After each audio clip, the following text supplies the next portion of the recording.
Reuters. It's the hidden face of Dubai. Behind the glittering beach hotels and the luxury goods shops, there's a darker side to the popular holiday destination. With the United Arab Emirates increasing wealth, there is also an alarming increase in human trafficking and abuse against women there.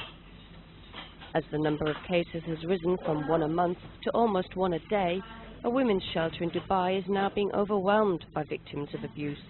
At one point, they had 400 cases in just 8 months. For 17 years, Charlotte Musabi has run the City of Hope shelter. It only has half a dozen beds, and these days they're always full. Women are lured to Dubai from poorer countries with promises of work in rich households.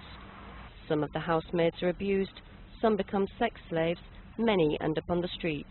And it's not much easier for the victims of domestic abuse here either. Literally, if a woman is beat up and she goes to the police, whether she be a housemaid, whether she just be somebody's wife, or whether if she goes to the police are going to take their telephone and they're going to call the husband, further endangering that woman. They're going to call the sponsor, further endangering that woman.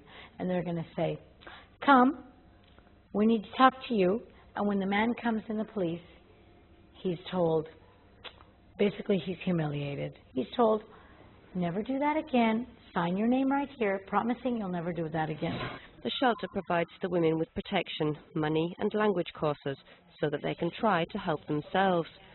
Despite the overcrowding and financial burdens, the City of Hope has opened a new branch and is now an internationally recognized NGO, so there may yet be hope for the future generations of women living in Dubai.